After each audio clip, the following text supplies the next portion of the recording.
मसाला चना मसाला बनवण्यासाठी मी भिजवलेले चणे एक शिट्टी मारून त्याच्यामध्ये हळद आणि मीठ टाकले आणि शिट्टी करून घेतली आहे। आता आपण याच्यामध्ये चना मसाला कसा करायचा ते बघूया। आता मी तेल तापवायला ठेवलेलं आहे।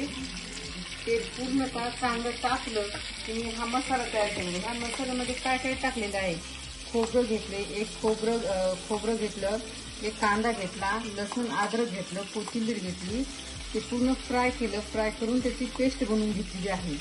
आता ही पेस्ट आपण याच्यामध्ये टाकणार आहोत।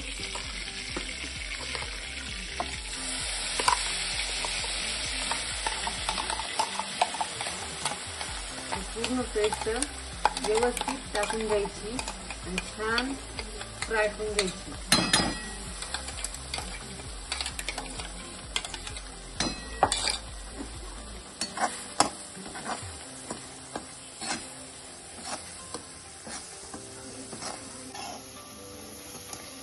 पूर्ण अशी छान कलर यायचं, तेल सुटेपर्यंत ही परतून घ्यायची। जेव्हा याचं तेल सुटायला लागलं तेव्हा समजायचं की ही परतली गेली आहे। एक मटन मसाला याने खूप छान स्वादिष्ट चव येते।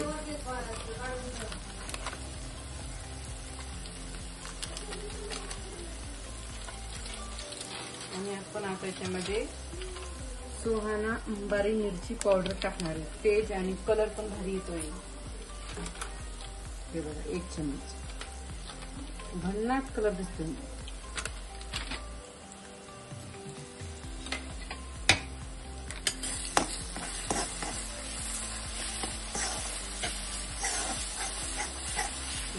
आपलं सेलचं भांडं होतं, मी त्याच्यात पाणी टाकलं आणि ते धुवून घेतलं। आता थोडं करून पाणी टाकायचं, जास्त लगेच टाकायचं नाही, त्याचे कारण तेल सुटलेलं असतं ना, तरी छान भारी येते। कमी पाणी टाकल्यानंतर थोडंसं गरम झालं की नंतर मग याच्यामध्ये आपण जे चणे फ्राय केलेले की चिकन घेतलेली ते चणे याच्यामध्ये टाकायचे।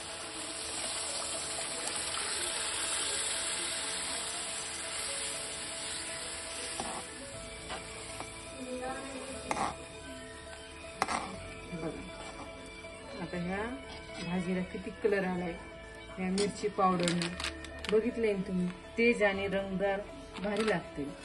आणि तसंच मटन मसाला पण किती भारी चव येते। नेहमी उकळी आली की याच्यामध्ये आपण कोथिंबीर सोडायची आणि आपला चना मसाला तयार।